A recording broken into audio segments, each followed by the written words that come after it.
Frontline workers keep our world moving. They work in high-stakes, fast-changing environments where technology can empower them or hold them back. And when adoption fails, the impact ripples outward, slowing teams, frustrating customers, and undermining the success of the entire organization. This is Frontline Innovators, and I'm your host, Justin Lake. In each episode, I speak with leaders who are rethinking how technology is introduced, embraced, and sustained on the front line. Leaders putting people at the heart of digital transformation. Frontline Innovators is brought to you by Skillful. We help organizations achieve lasting technology adoption for frontline teams so they can work smarter, safer, and with confidence in the tools they use every day.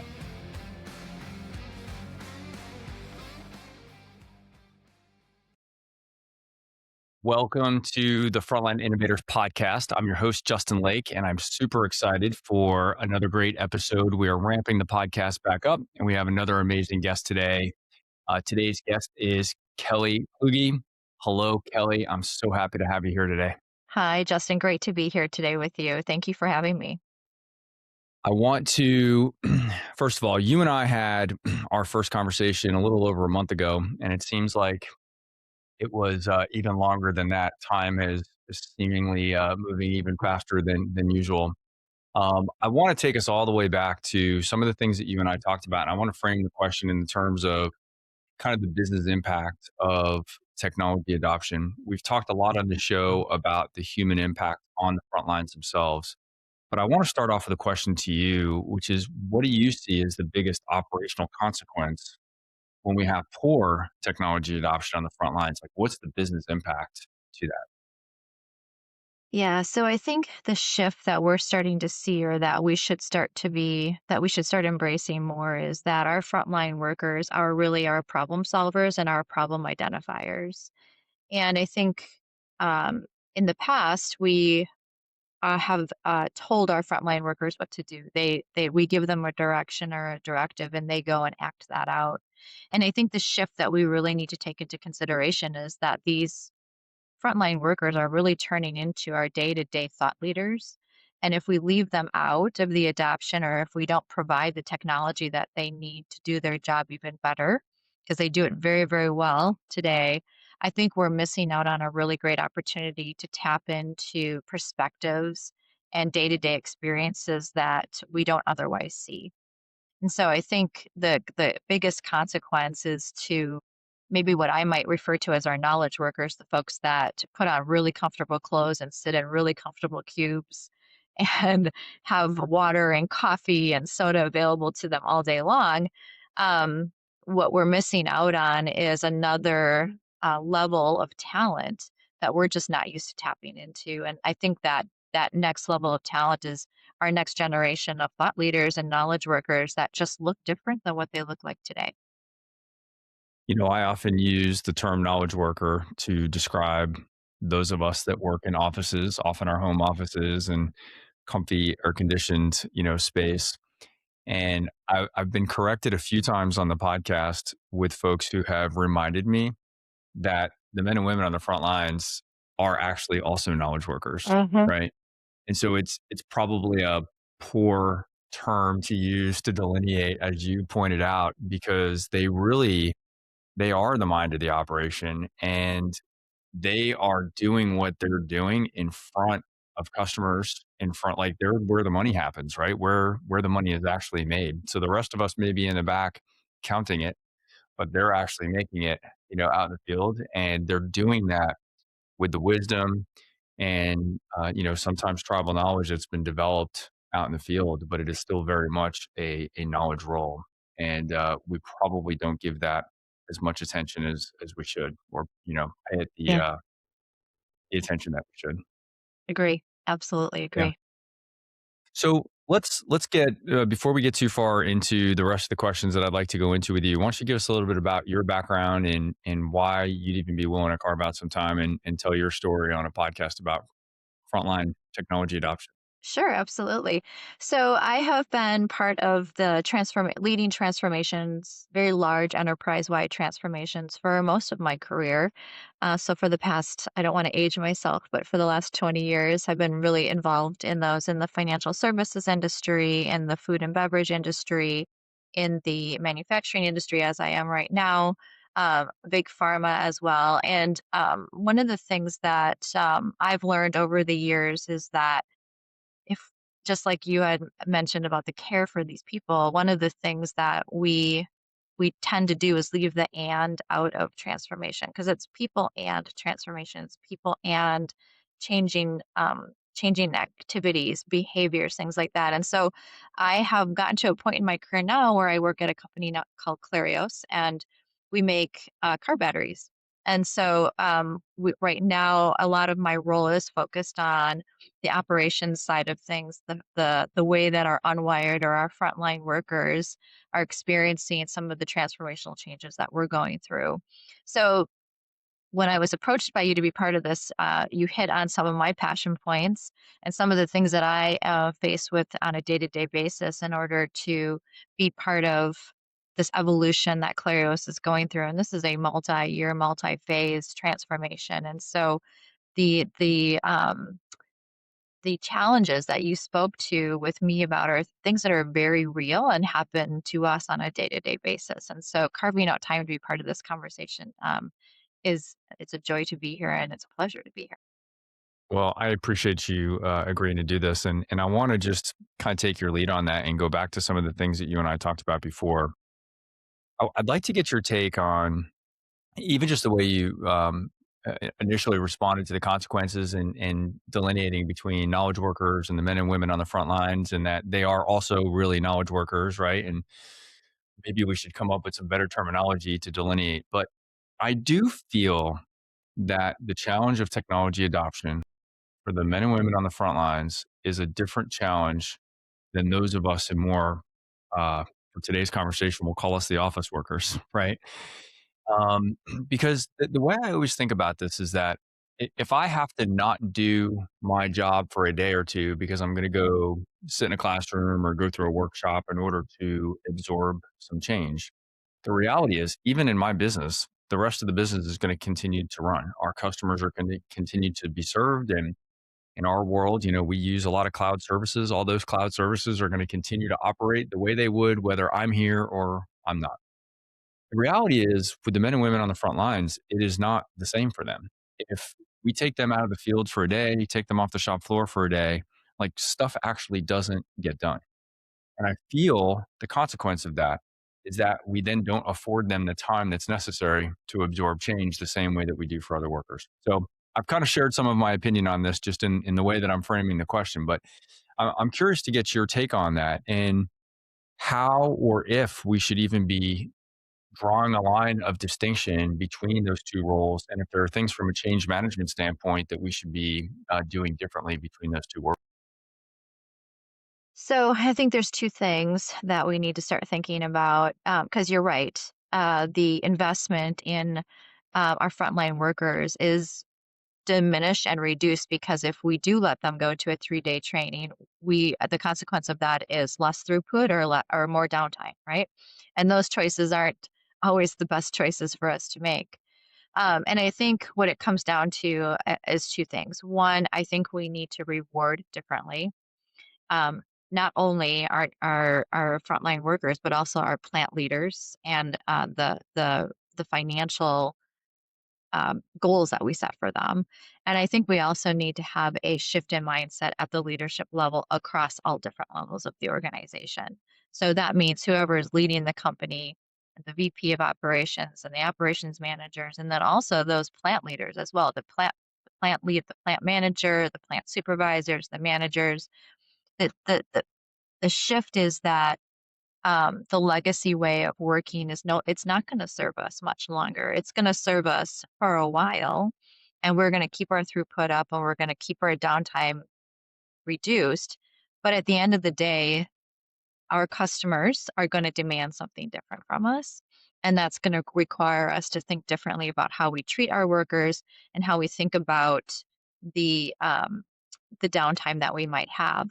So does that mean we train differently? Yes. Does that mean we staff differently? Yes. Does that mean that we offer, maybe we don't, like think about all the things that have been the same since the early 1900s. The shift work, the 8-hour a day, the the 12, 12, 12, 12. You get a break whenever I tell you you get a break. Um, paid holidays, unpaid holidays, no sick time. There's so many things that are a legacy in our frontline workers world that served us well in 1910, but it's now 2026 and the world is very, very different. And I think that what we haven't done a good job of is keeping up with that and making sure that we are investing in all of our employees a little bit differently. I'm just a big believer that, even the 8-hour workday, COVID showed us that we don't have to have an 8-hour workday. We can work at 4 in the morning if we're at our best. And I'll keep using your term, the office worker, or we can work at 10 at night if we're at our best. But some of our most of our frontline workers don't have that luxury. And while there's going to be limitations, I understand that. I do think that if we actually all sat in a room and actually thought about, asked ourselves a ton of questions about what could look different and what is truly possible, we might come up with other ways for people to do their work in a frontline capacity that is not the way that it's done today and is more, it gives more to the investment in their growth and development in their careers. Yeah.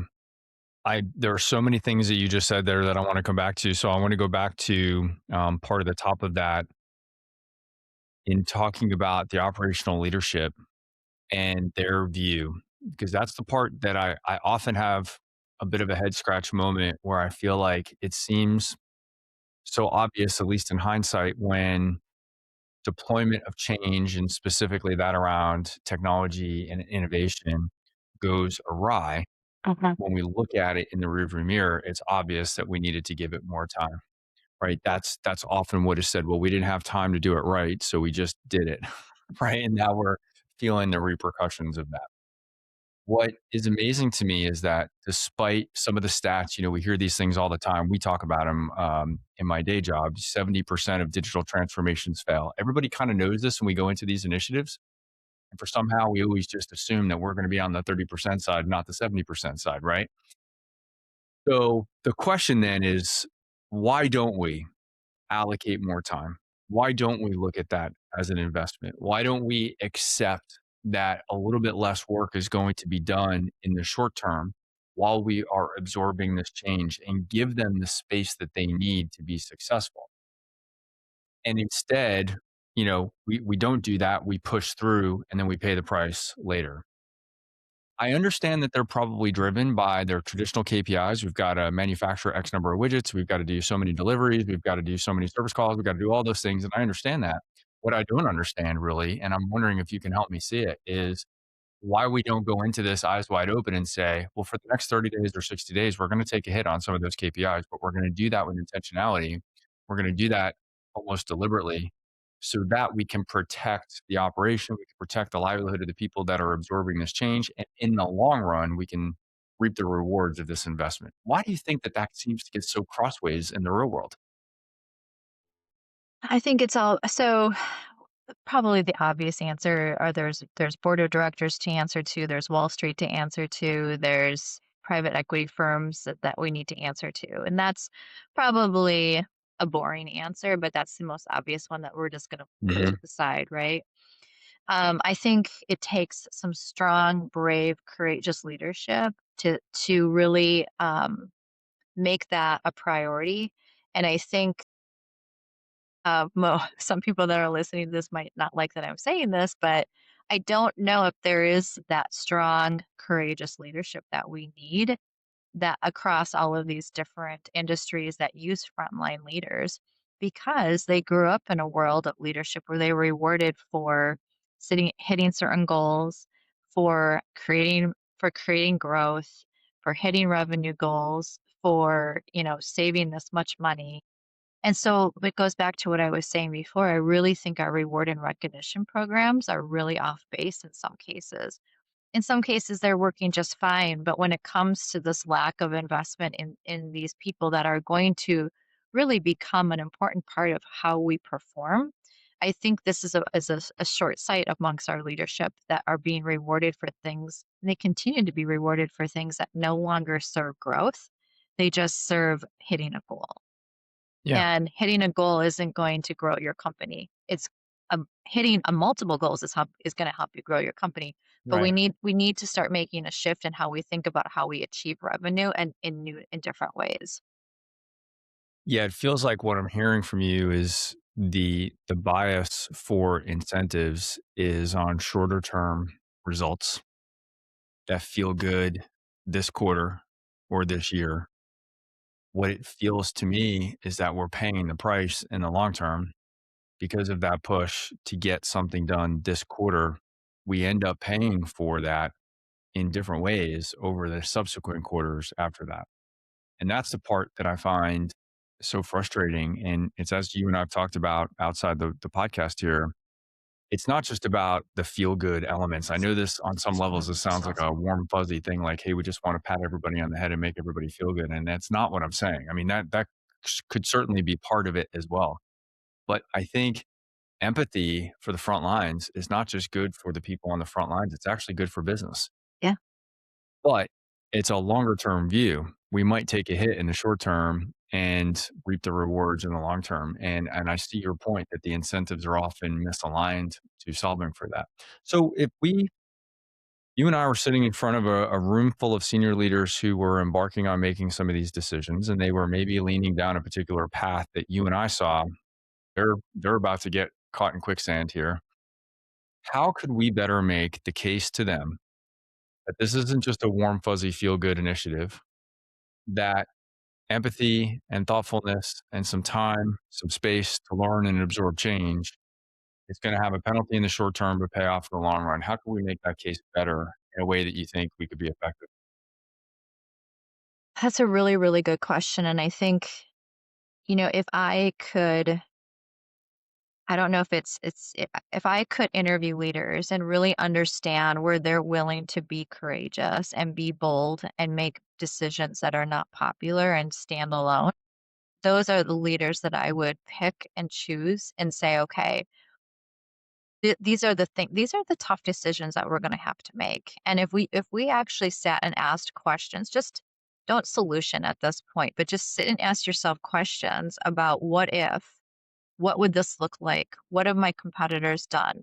What have people not done before that should be done? What am I not thinking about? If we actually sat and asked ourselves a series of questions like that and really challenged ourselves about how we perform our day-to-day roles and what we assume versus what we don't assume, what we take for granted, what we subconsciously think about how business should be done, um, how strong am I as a leader to stand on my own? How much courage do I have to sit here and with 10 of my other peers and tell them that I don't agree with them? I think it's that next level of courage that our next generation of leaders have to come with. And I'm not talking about age and I'm not talking about when you were born. I'm talking about really being able to challenge your mindset, your beliefs, your core beliefs about how you're going to run a business. Are you going to do it a little bit differently and try some stuff? Are you open to experimentation? Are you open to investing money in experimentation? Study recommends, POCs, POVs. That's where you're actually going to learn a little bit. And then you take those learnings and you continue to grow those incrementally until you get to new solutions and new ways of working.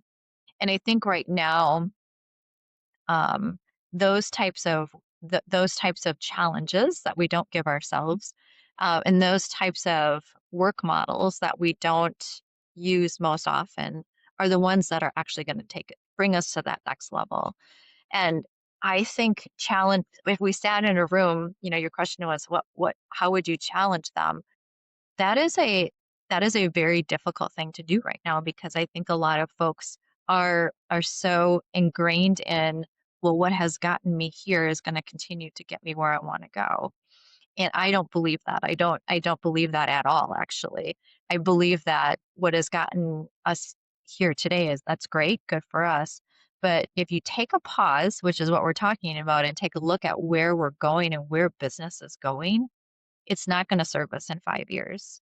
I think a lot of companies are gonna start to fall down because they're ingrained in old ways of working, And what we need to be thinking about is new ways of working and how we enable the entire workforce to embrace that and adopt that in their day-to-day work. Even if you look at corporate America, people love their Excel spreadsheets. They love them. They're like, "How can I possibly get rid of this manual Excel spreadsheet?" When they're slowing down processes, they're slowing down reporting, they're not able to predict accurately, and all they have to do is hook an agent up to that, and the agent is gonna tell you exactly what your forecast should be. It's going to tell you how you performed in the last quarter. It's gonna fix all of your manual errors because we're human, and it's gonna do it in about 10 minutes, where you spend a full week closing the books on the quarter. So that's just a rough example of how the pace of change is faster than we can move. Mind plus machine is my platform. And I think that in 5 years we are going to see a lot of folks in the workforce either scramble to hurry up and keep up, or they're going to start to fall backwards. And I think that consequence is coming really, really fast. I want to come back to the mind and machine comment that you just made, but again, your answers are so rich that I have like 10 questions to follow up with each one. So let me go back to something that you said, because you kind of threw me a curveball a little bit. I think I anticipated that your answer to how we would try to persuade the leaders in our hypothetical example here. I expected you to tell me a story that you would stand in front of the whiteboard and start to work up the math. And maybe this is my own bias, that I am trying to look for an objective, like, cost calculator, that I can go to those leaders and I say, well, this is what it costs you when you do it wrong. And this is what it would cost you if you would do it right. And I realize there's a little incremental investment, but in the long run, it pays off. Right. And you just went a completely different place and you used the word courage and like discuss this idea of being brave. And that is different than I would have imagined. And that may be a little bit harder to measure in a spreadsheet. But I want to peel that back a little bit, because I think, what is it that you think they have to be courageous about? Why would you use those types of emotional, personal characteristics to describe what I'm asking about is almost like a math question, right? I'm curious to get your take on that. So what I meant by that, and I thank you for asking me that, because so the way I kind of run my life and I run my professional life and my personal life is based on a lot of instinct. So if I'm sitting in a boardroom with a bunch of very analytical folks, instinct is not going to show enough evidence, right? And so usually I have to pull on, my data side of me, which I don't like to pull on, but I do understand that you need that evidence to make decisions. But I can tell you that as consultants in this hypothetical situation, we're going to build out a scenario where our way is going to look better anyway. We're going to manipulate those numbers so that whatever we're recommending is going to turn out as the right answer, right? And then we're going to say, well, why wouldn't you do it our way? But we could also play with those numbers so that they turn out a different way, right? So there's pros and cons to every single decision that you need to make. There's intended and unintended consequences to every decision that you need to make. What our futuristic leaders need to do is just that. They really need to understand and have a belief and a core set of values around where we're moving, where the future workforce is moving, and use their instinct to say, what do I really think is the right thing to do here? Versus what are the numbers have to inform that. Of course, I'm not suggesting that that doesn't work, but I have sat with enough KPMG, Ernst and Young, Deloitte consultants to know that they're going to spin the story to for us to say, yep, you're right, that is the way we should go, versus actually sitting back and absorbing the data and thinking with your own mind and your own convictions and your own beliefs. You know what I think is best for my workforce, based on my knowledge, based on the conversations that I have with people, because I get out there and I talk to people, is this. And it might not, maybe it's just a small courageous thing, but I do think that big bold decisions, because you're betting on an outcome, that you might not get by being safe is a much more interesting way to run your business and to grow your revenue versus always going down the safe bet that says, well, the data says this, I'm going to go and do that. Right. I think what we're losing through all of this, all of these different rewards for hitting financial goals, and what we're losing is the ability to have that courage, is the ability to think things through in a way that says, well, what am I learning? What am I absorbing from the people that I talk to every single day? What am I hearing from my peers and my networking circles and my friends that I had, a glass of wine with on Saturday night? What are people actually trying to tell me that I'm not listening to? What am I actually thinking my own thoughts are that I'm not really listening to? And so this whole idea of like group think and like, you know, moving where everybody else is moving, I think that's not going to serve us well in the future. I think people have to start standing on their own 2 feet and saying, thank you for all of the information.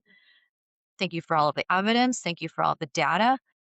But the way I'm seeing this industry play out is this, and I'm going to go take a chance and see if that works. And that's why I think small, tiny experiments are the right way to do that, and not to be afraid to maybe invest in an experiment that you probably wouldn't have invested in before. Candidly, I would rather follow a leader that is willing to take some of those chances versus a leader who plays it safe all the time and we sit at a stagnant 2.5% growth every year. And we're not innovating and we're not futuristic and we're going to probably be left behind in 5 years. So I think there's also this like the charisma that you bring to the morale of a company when you're willing to say, I'm going to try something a little different. And this is what I think it's going to get us. And if it fails, we're going to learn and we're going to keep going. You're reminding me in a few years back, I was working with a pretty major utility that worked across a multitude of states.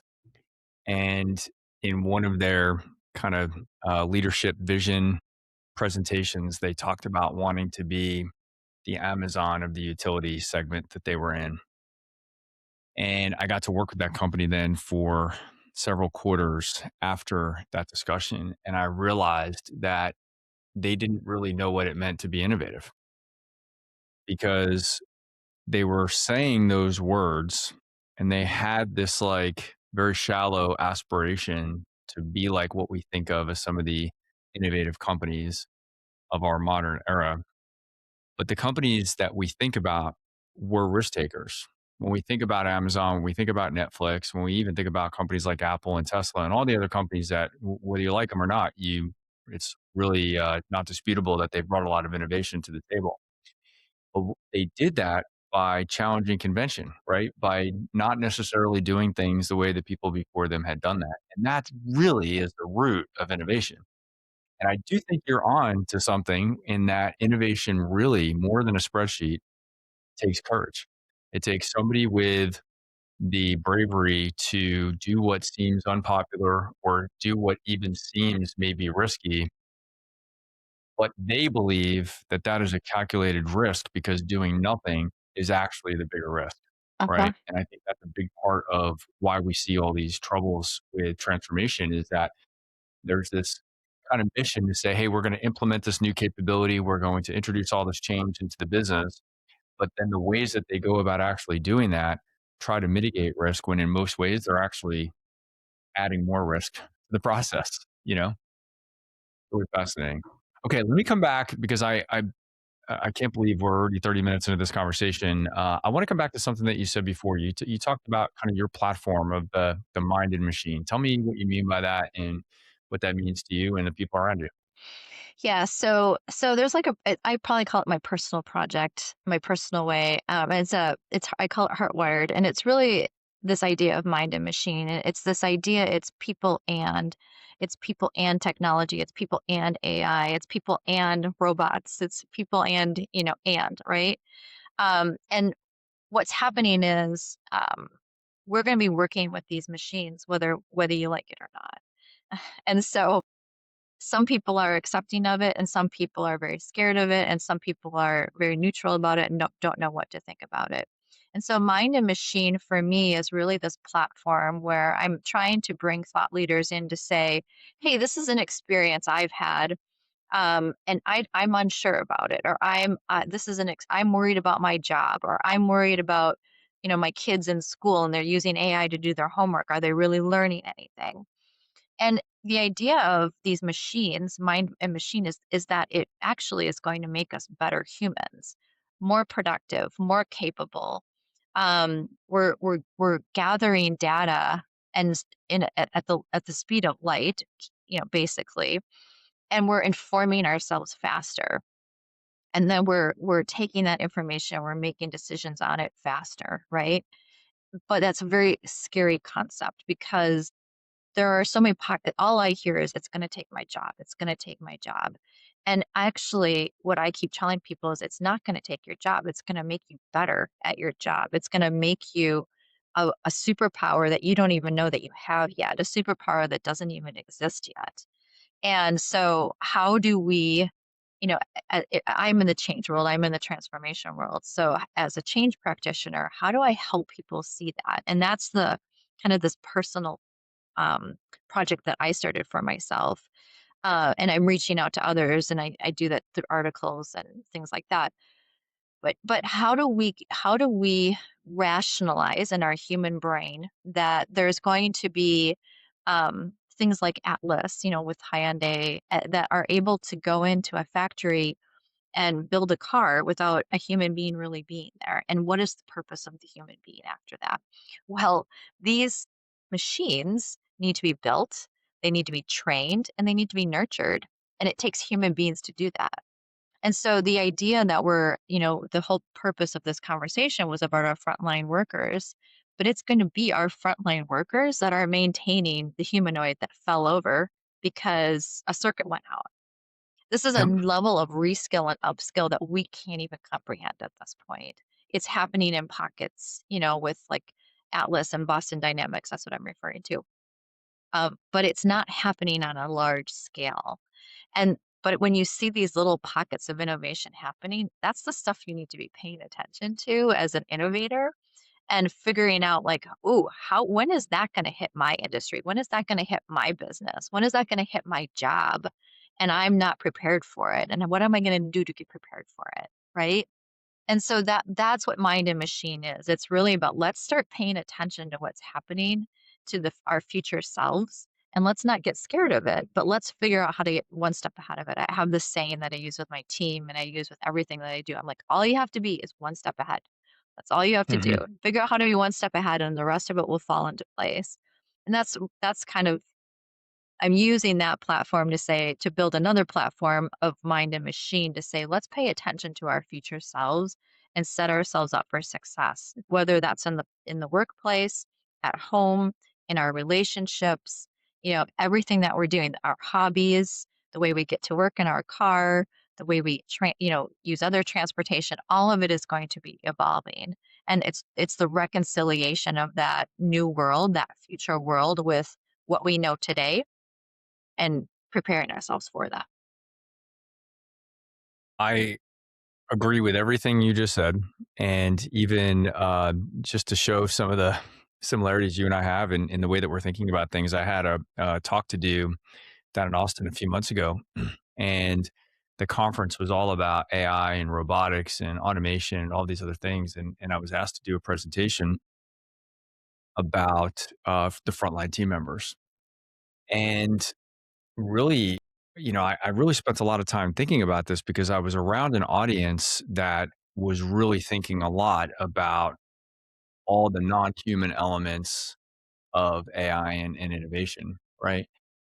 And as I really was trying to put my thoughts together, I just said, the future of work is still about the intersection of people and technology working together. It actually isn't changing. So that's not a fair way to say it. Things are changing, but that core principle remains intact. It's people and technology working together. And this goes all the way back to Ford innovating on the manufacturing line. Yeah. There were predictions that we were going to replace all the humans or big portions of the humans. And now there are more people working on manufacturing lines in the automotive business than there was back then. And the reason is that as we drive price and cost out And as we create efficiencies, then demand goes up. And so it creates more opportunities for that product or that service or that capability. And I do think that there are a lot of roles for humans to continue to play Yeah. that won't be replaced, at least for a very freaking long time, right? Like, yes, there are things on manufacturing lines that are low hanging fruit for robotics. Obviously, most of the autos have already implemented those things, and they'll continue to do that. Yes, there will be some drone deliveries that are happening. Walmart's experimenting with that stuff here in my area right now. So, yes, I know some deliveries are going to be replaced that way, but the overwhelming majority of the work that the frontline team members do will not be replaced tomorrow with a robot. And I do think that there's an opportunity to bring efficiency and innovation to their roles. I think that the other side of this coin, though, is the anxiety that that's bringing to the men and women on the front lines. And they have been nervous about this. This is not new. I mean, we weren't using the term artificial intelligence 20 years ago in common speak, and it wasn't on, all the media. But people even back then were concerned that they were going to be replaced with technology. So I think that that is just accelerating now. And because every media outlet is talking about job reductions and all these other things, I think it's just ramping up anxiety so that when people like you and me talk about bringing technology to our friends on the front lines, their initial reaction is, "Oh, here it's coming again," right? They're going to try to, get rid of me through this new tool. Right. And so far as I can tell, I actually think us knowledge workers are probably subject to more risk right now than the men and women on the front lines that are hands on in a lot of ways. What are your thoughts on that? I think in some ways you're absolutely correct. I mean, I'll go back to my example before, like our frontline workers are going to have to maintain these machines that are going to be automating a lot of different things, and I think what they should be excited about is learning new skills and potentially maybe better paying jobs, maybe more flexibility in their jobs and their lives. I'm not sure exactly because I'm still working on my crystal ball, but I do think the opportunities for them are really, really exciting, particularly folks that are very mechanical and and it's an interesting topic for them. I think for knowledge work or office, let's say office workers, sorry. We need to, I think what we need to think about is getting better and faster, right? And not worrying about whether or not I'm still going to be able to use my Excel spreadsheet and I'm relevant, to close the books. I'll keep using my same example. It's about the fact that I can close the books faster and I can do it much more accurately. And then I can predict what next quarter is going to look like. And I can go and talk to my board about that with a feeling very confident that I have got some good, solid data because I didn't have to stay up all night trying to figure it out and now I'm tired, right? So I think we need to start there. Like that's a very, very small, but if we could take that and then continue to grow on that mindset and continue to get more and more confident with the fact that machines are going to be um, they're going to complement my life and they're going to create space in my life that I don't even understand exists right now because I'm so busy working and then trying to get home, do the laundry and cook dinner and et cetera, because that's all a part of who we are as human beings. And so these are the opportunities that I am very, very curious about. I'm curious about roles that are going to exist in 3 years that I don't even know exist today. And that's really where the whole idea of mind and machine and really understanding what our future selves are going to look like. And I think everybody has the ability to have more opportunities. I think some are gonna be cooler than others, but I think it all exists. I think it's all there. We just have to think differently about what's happening in the next 5 to 10 years. Yeah, and I think I'd agree with everything you said, and I'd add that we need to be over communicating to the people that are going to be impacted by this. One thing I have learned is in the absence of proactive communication, people tend to think the worst. They tell themselves their own stories. Totally. And I've had no formal training on this, but just have seen it play out dozens and dozens of times. That yes, that's an even better way to say it is that they will tell themselves their own stories, and they're usually not good. They're Right. usually the worst case scenario. Yep. So the onus is on us, those of us that know that our intent of this innovation is not to eliminate their job. It's not to make their lives more miserable. It's not to do any of the things that are coming up in those horrible stories they're telling themselves. But if they don't hear that from us, if we haven't earned trust and credibility with that portion of the workforce, then they are going to make all of those assumptions. And what will happen, either directly or indirectly, they will sabotage the success of that innovation because they are fearful of it. And so it's up to us to make sure that we bring a better message, a well communicated message. We probably need to repeat it a few more times than we think should be necessary, because they're going to be, they're only going to hear bits and pieces each time we tell the story.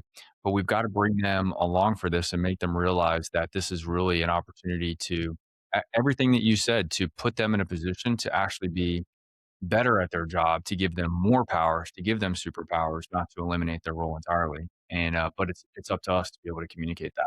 Yeah. I totally agree. Absolutely. All right, we're already deeper into this time frame. I had a feeling this might happen when you and I got to talking here, so I want to wind this down. But I want to ask just one more question to you, and that is, if you could give our audience one piece of advice about how to think about improving technology adoption with the men and women on the front lines, what would that one piece of advice be?